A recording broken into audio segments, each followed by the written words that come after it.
Anna Kendrick makes her directorial debut and stars in Woman of the Hour, based on a true life incident wherein a serial killer was a contestant on TV's The Dating Game. Yes, The Dating Game seems so dated at this point when you look back at like how cheesy the questions were. Like, remember that and the Newlywed Game? Oh, yeah. And make like, whoopee. Yes, where is the strangest place you and your wife have made whoopee? Yes, but this is before you can make whoopee as a spouse. You can go on The Dating Game and talk to your bachelors and bachelorettes and ask them like really cheesy double entendre questions. It's not subtle, but anyway. No. And bachelor number 3, I'm counting on you. What are girls for?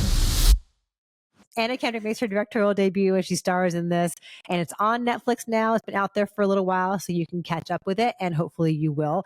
In the 70s, there was a serial killer named Rodney Alcala, and somehow in the middle of all of his killing, he found time to go on The Dating Game as a contestant, and that is sort of like the launching pad for this movie. Anna Kendrick explores, several of the women that he killed before and after, but in the middle of it is this bizarre entry into the 70s game show lore.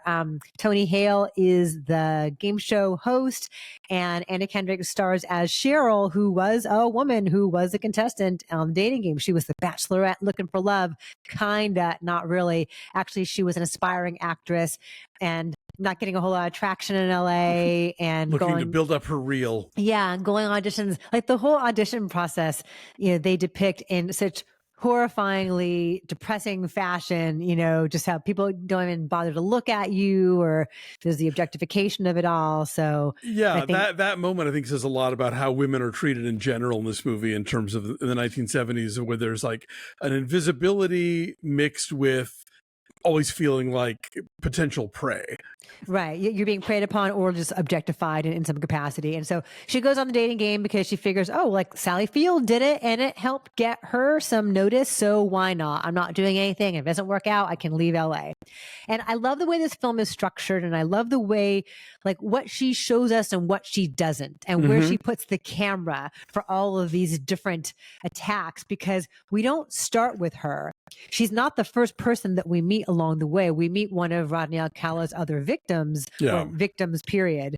And what she holds back on, and like how she'll only show someone's like feet or hands to not objectify that person yet again, I think is really smart, and also kind of chilling, is the idea of like what they don't show you that's even scarier. She's got a great grasp of that from the beginning. Yeah, implication is always more frightening, and I think that Kendrick is doing a real kind of female gaze true crime thing here, where rather than sort of revel in the victimization and the, like the woman screaming and, all the stuff that we've seen a million times in movies like this, she's allowing these victims some dignity, which I think is very often missing in true crime stuff in general, where they don't take into account that these are real people who lost their lives to this, whoever the criminal was. And I feel like she is giving them a little bit more respect as women who, through no fault of their own, wound up in the clutches of this guy who was horrible and who deceived them and then murdered them. Yeah, this is written by Ian McDonald, and it kind of jumps around in time between various women and various parts of Southern California throughout the late 70s, the mid to late 70s. And I think that's really smart, because it sort of paints this whole picture of the enormity of his crimes, of this killing spree. And it's also a little bit disorienting too, which seems fitting with the subject matter. But yes, over and over again, pretty much every man she encounters is either a potential threat, or he objectifies her, or he doesn't take her seriously. She's a petite woman and she's an actress, so I think inherently she's kind of a pleaser. She wants to be liked, and so she's willing to let little transgressions, slide for the greater good, as far as like what she's wearing or what her hair looks like when she shows up for the taping, and how the, horrible asshole sexist host played by Tony Hale has ideas about that. And so like over and over again, there's like a building, mounting tension that she's inwardly feeling, and we feel for her, but she can't show outwardly because she's got to like be funny on cue and make good television and all that. Right. And it's not just her. In the studio audience, audience, there's a woman who recognizes Alcala as the man who probably, most likely raped and murdered her friend, and trying to get her boyfriend to take her seriously, trying to get the security on the show to take her seriously, the LAPD, it just becomes this thing of like, I'm screaming into the void here and everybody is patronizing me. And apparently this was a true thing. Like when they finally did capture Alcala, we find out in the closing kind of cards that there had been a lot of reports and they just were never followed up on. And then he was able to do this for years and have all of these victims that we know about and that they think maybe also additional ones because nobody could be bothered.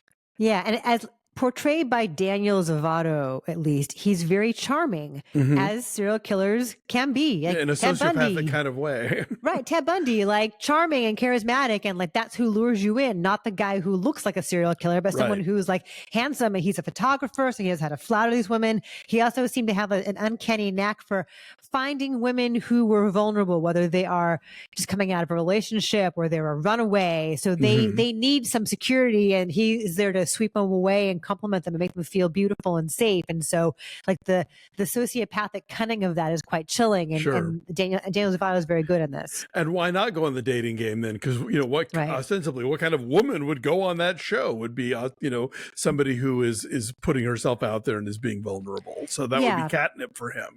Yeah, Nicolette Robinson is the actress you're talking about, who plays the woman in the audience who recognizes him. Yeah, I thought this was great. Like it achieves a lot very efficiently in terms of mood. She just seems totally in command from the very beginning as far as like the tone and the mood of the film she's making. And, of course, she's in it too and has to show quite a bit of range from being kind of sweet and kind of a pleaser to finally, seizing her own power. And then there's a scene where they're in the parking lot after the taping and like there's a really cool like long truck that she does on the rain slicked parking lot with the light shining down, and like it's paced really well. So I thought she did a great job. I can't wait to see what else she does. Yeah, no, I think it's a really impressive debut. It is a true crime story that I think is told in a different manner than we often get. And I think she does so really well. Her performance is good. And like there are so many men in this movie, like you have the one who is in fact like the overtly the serial killer, but a bunch of other ones who I'm sure would classify themselves as, what, I'm a nice guy, but are still totally creepy and predatory. Pete Holmes is this other actor that she knows, this vain guy who sort of expects things from her, the other contestants on the dating game, you know, and so I think it kind of paints this portrait of being a woman in the 70s in the big city and like constantly having to be on your guard and constantly having to like, flatter and like do whatever it is to sort of like keep these guys like from turning violent. And it's a story that Dave and I have told before of somebody we know, and we were lamenting the fact like we're harmless, and why is it when we walk down the street like women cross the street to avoid us, and she says, well, if you would stop raping us. And it was like, okay, this is Stop Raping Us, the movie. And I thought that was pretty effective. So I'm impressed. Yeah, I also really like the costume design and the production design of the era, because it's so easy with the 70s to do like over the top kitschy, like big lapels and big daisies, and like they just get like the banality of like LA apartment complexes and leisure suits and cars and like everything she's wearing, and I just thought that she kind of nailed that in a way that was understated but felt very authentic. For sure. What's your number? I'm going to say like an 8.4. This is really good. And I look forward to more directorial efforts from Anna Kendrick. Yeah, no, ditto. I'm right there with you. I'm at an 8.1. So Woman of the Hour. It's on Netflix now. Check it out.